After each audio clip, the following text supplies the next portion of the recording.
Hola, les damos la bienvenida a Todas las Voces. Soy Mónica Valdés.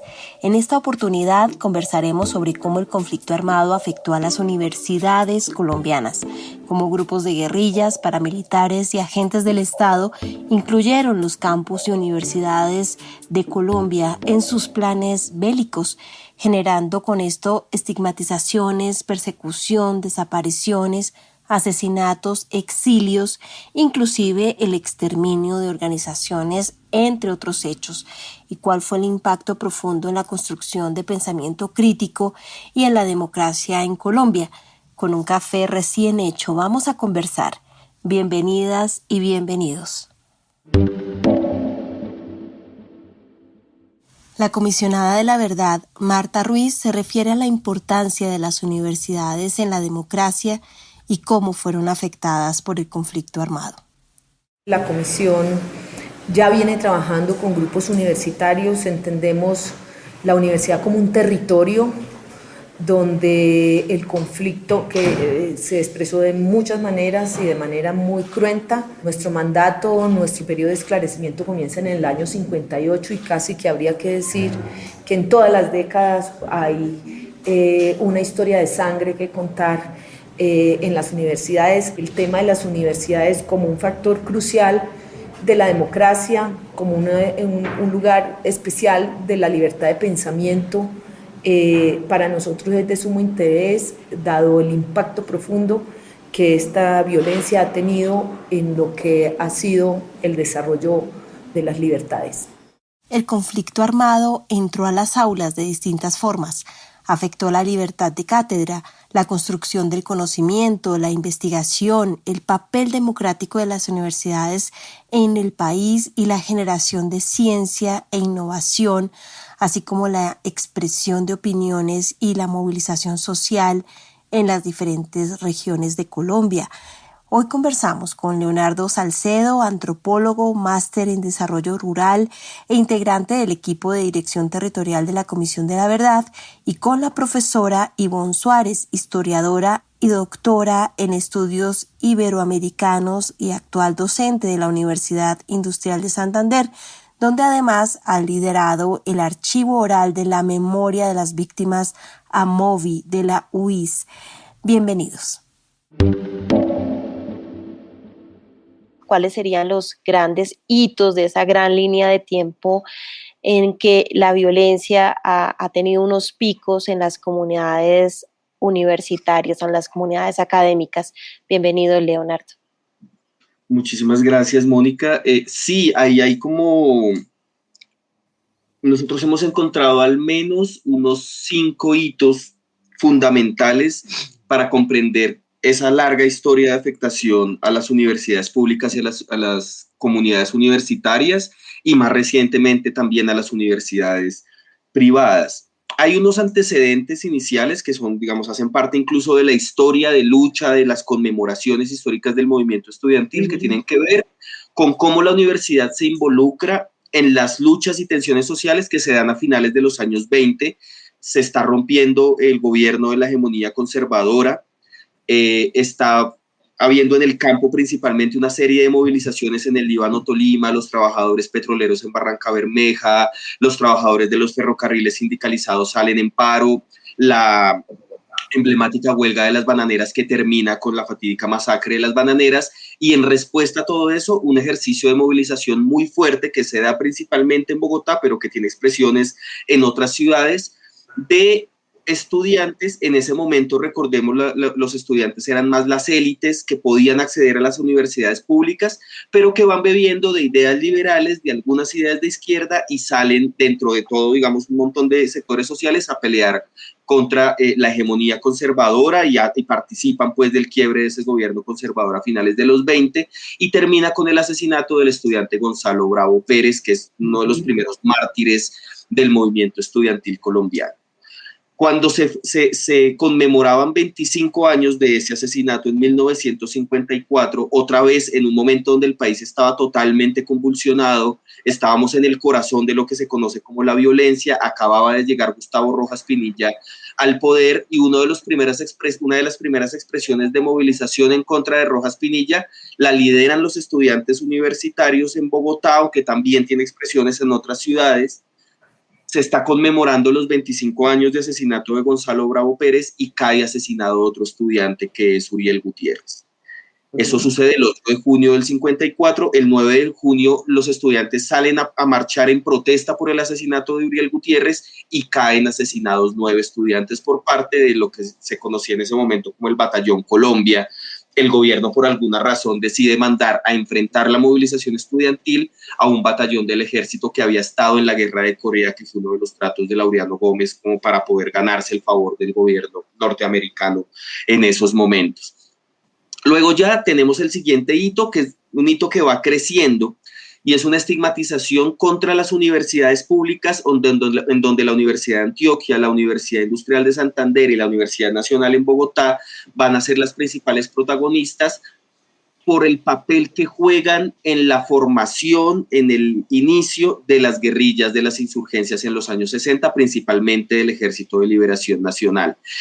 A partir de allí, sectores del ejército, sectores del establecimiento, del gobierno nacional señalarán, y a partir de ahí irá creciendo solamente hacia adelante, a la universidad pública como un nido de guerrilleros, como un nido de comunistas. Estamos en un momento en donde todo lo que suene a izquierda, a comunismo, a cualquier otro tipo de expresión diferente al bipartidismo que en ese momento reinaba del Frente Nacional era totalmente atacada y empieza a haber persecuciones, arrestos, torturas, etcétera, etcétera. El siguiente hito ya lo tenemos en 1978, cuando se expide el Estatuto de Seguridad del gobierno de Turbay Ayala, que uno de sus principales, junto al campesinado tal vez y al sindicalismo, el siguiente sector más afectado y más señalado por el Estatuto de Seguridad es el sector estudiantil y el sector universitario. Profesores y estudiantes son perseguidos, capturados, ejecutados extrajudicialmente, empieza a haber torturas, empieza a haber casos de torturas entre el 78 y el 82 de una manera exacerbada por todo el país. Ya llega el conflicto cada vez con más fuerza a Cali, a la Universidad del Valle, a la Universidad de Antioquia, las universidades del Caribe por empiezan a verse afectadas, digamos, en este marco. Y ya luego, finales de los años 80, casi que como el complemento del Estatuto de Seguridad, acaba siendo el siguiente hito. Allí ya tenemos asesinatos masivos, ahí ya viene ya no solamente una persecución desde la fuerza pública, persecuciones judiciales, policiales y del ejército, de entidades como el F2, entidades de inteligencia, sino ahí ya aparece el actor paramilitar. Entonces ya tenemos el movimiento Muerte Secuestradores, tenemos los primeros grupos de paramilitares, ya entrando los años 90, tenemos las autodefensas de Córdoba y Urabá, las del Magdalena Medio, asesinando estudiantes, persiguiéndolos y, digamos, un ejercicio de persecución que se alarga hasta mediados de los años 90. Y el último hito que hemos encontrado masivo tiene que ver ya con los inicios de la década del 2000 y se alarga más o menos desde el año 2000 hasta el 2007, más o menos, donde tenemos una cantidad gigantesca de amenazas, hay asesinatos selectivos, estudiantes desaparecidos, respuestas violentas de parte de la fuerza pública, digamos, de contrarrestar movilizaciones estudiantiles a bala, y una cantidad de exiliados enorme. O sea, gran parte de las personas en el exilio que han aportado su verdad a la comisión hicieron parte del movimiento estudiantil en estos años, en esta época de los 2000, no han regresado al país, rompieron todos sus vínculos, que además es un impacto tremendo el que genera el exilio y una persecución pegada a una estigmatización permanente. Entonces, claro, son perseguidos principalmente aquellos estudiantes que se organizan, que hacen parte de ejercicios de izquierda, que luchan por la educación, que son solidarios con otros ejercicios de movilización, sea campesinos, obreros, etcétera, etcétera, pero es estigmatizada toda la comunidad universitaria. O sea, muchos de nosotros hemos tenido la posibilidad de decir, soy de la Universidad Nacional, de la Universidad de Antioquia, de la Universidad Industrial de Santander, y ya por eso hay un señalamiento en su. Gracias, Leonardo. Pues en este recorrido que has hecho de los hitos, has mencionado diferentes actores armados o no armados que han influido en la estigmatización o en aniquilamiento o desaparición forzada y otros delitos. Quería, profesora Ivonne, que nos pudiera hacer una reflexión, por favor, sobre las diferencias en los modos de actuar de los distintos actores que han intervenido en esta victimización de la comunidad universitaria.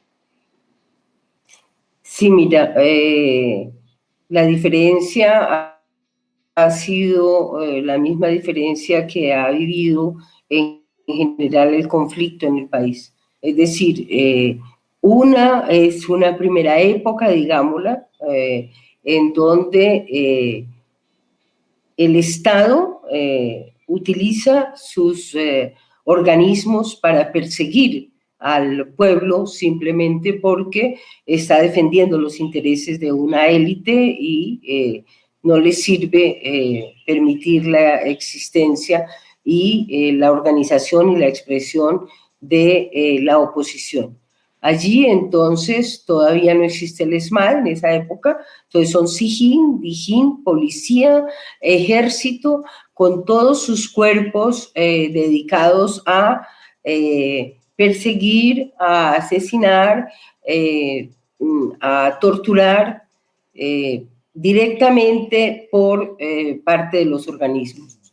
Pero las élites terminan planteándose a partir de las políticas que concertan con los Estados Unidos para las fuerzas militares, que es necesario ampliar la forma de lucha vinculando sectores civiles a la acción militar.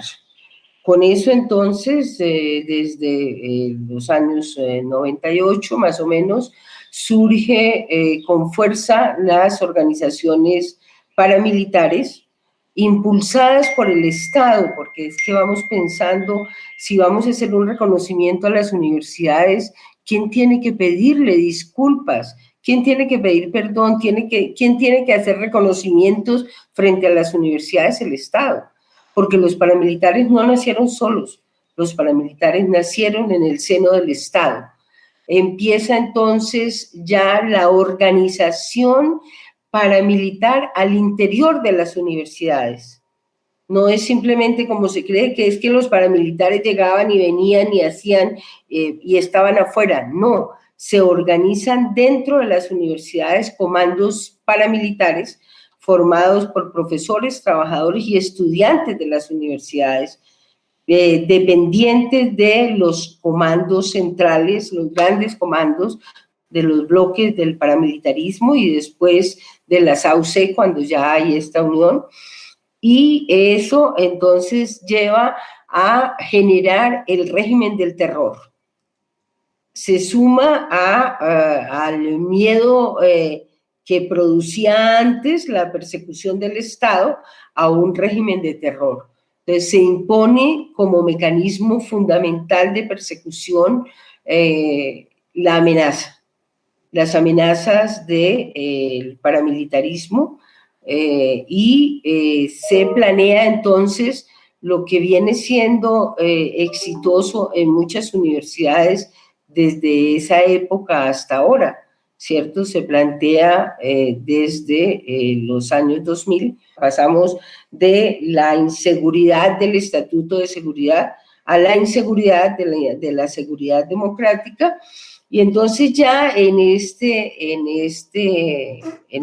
periodo el propósito es cooptar las universidades por parte del paramilitarismo. Hoy diríamos no solo del paramilitarismo, sino del narcoparamilitarismo. Gracias, profesora Ivonne. Y ahora, Leonardo, ¿cuáles han sido los patrones que la Comisión de la Verdad ha encontrado como recurrencias en el accionar de los distintos agentes de violencia contra las comunidades universitarias?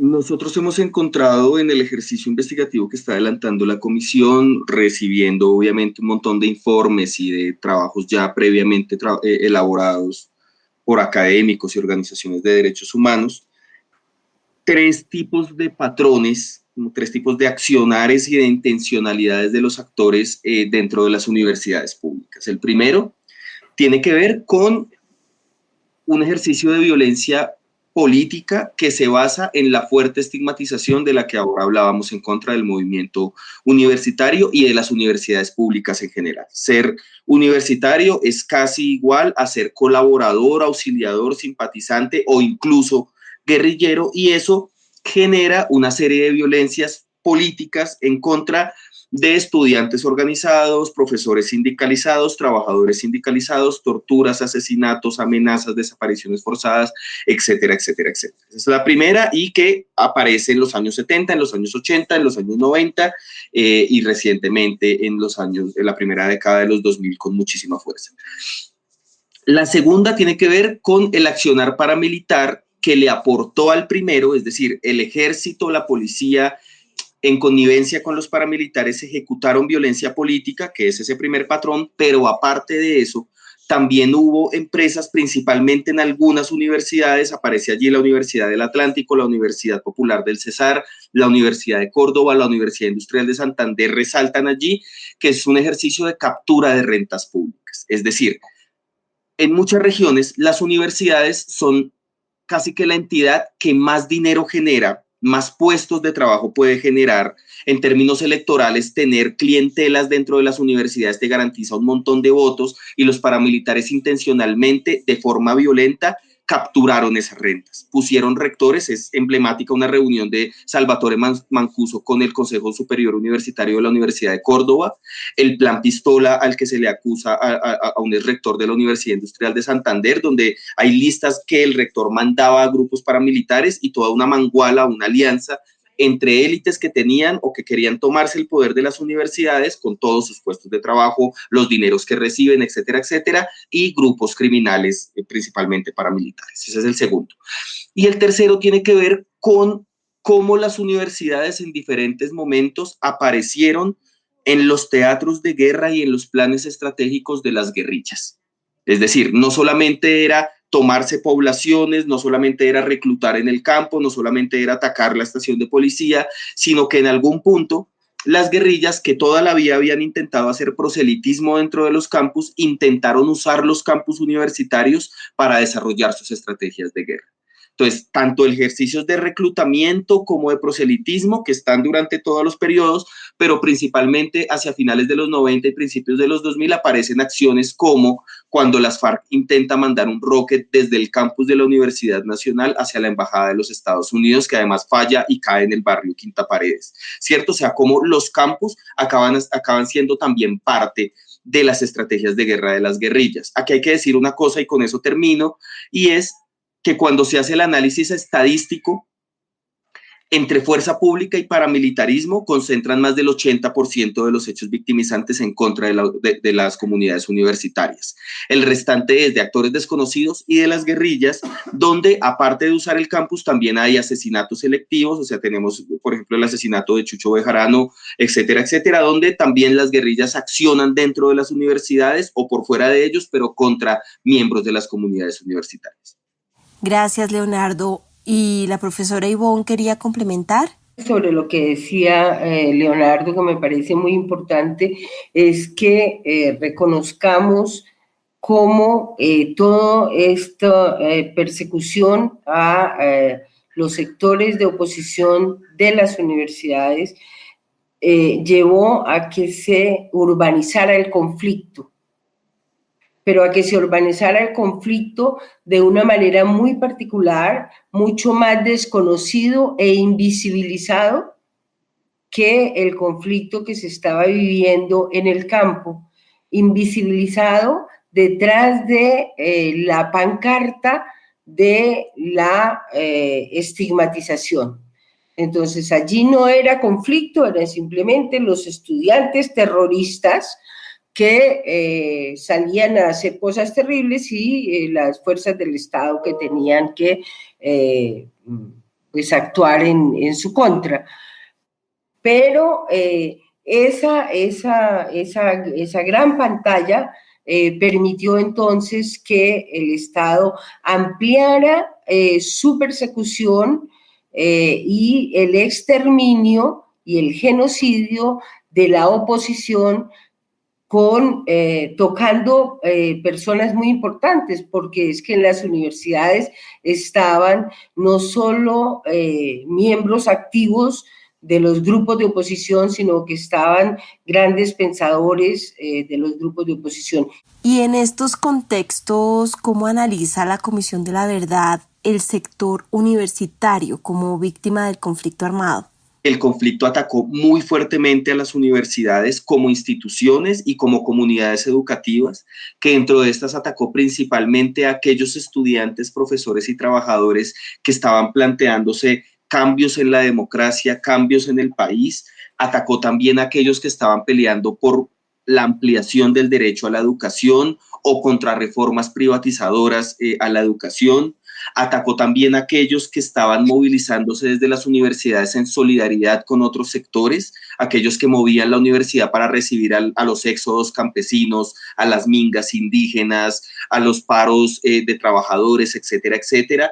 Y atacó también a todo aquel que quería relacionar a la universidad con la sociedad. Tenemos un montón de casos encontrados en donde hubo estudiantes amenazados, asesinados, desplazados, que no hacían parte de organizaciones de izquierda, sino que, por ejemplo, desde sus conocimientos iban a los barrios populares a hacer pre-ICFES para que los jóvenes de los barrios populares pudieran tener un mayor acceso a la educación superior, o investigadores que estaban viendo cómo las hidroeléctricas podrían afectar si se construían ambientalmente diferentes regiones, y solo por hacer el ejercicio académico fueron afectadas. Eso es lo que queremos reconocer desde la comisión, y queremos reconocer también todas esas resistencias que desde la universidad han emanado, aún en medio del conflicto, para poder seguir dando desde la universidad una mejor opción de sociedad.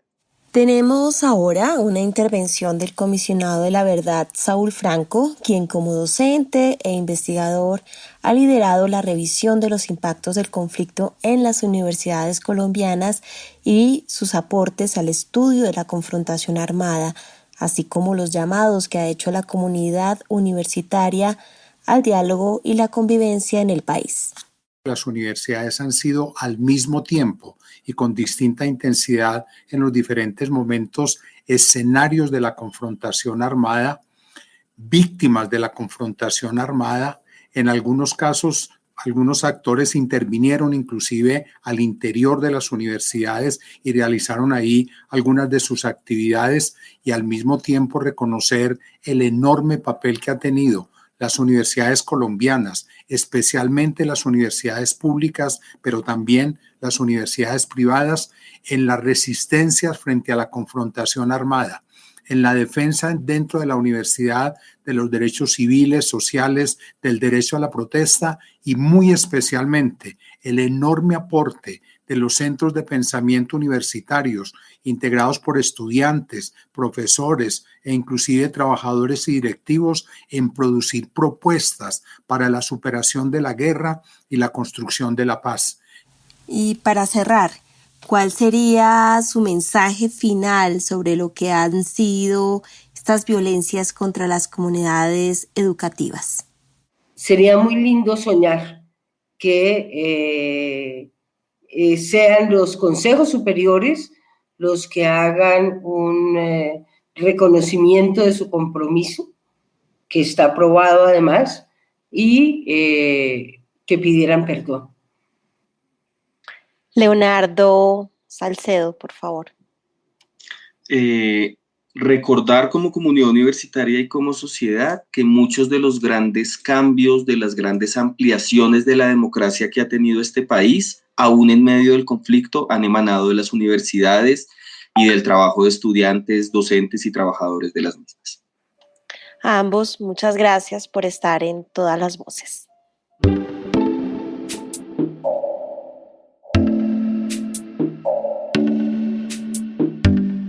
Todas las Voces es un programa de la Comisión de la Verdad en alianza con la Misión de Apoyo al Proceso de Paz, MAP-OEA, y se emite en las emisoras asociadas a la Red de Radio Universitaria de Colombia.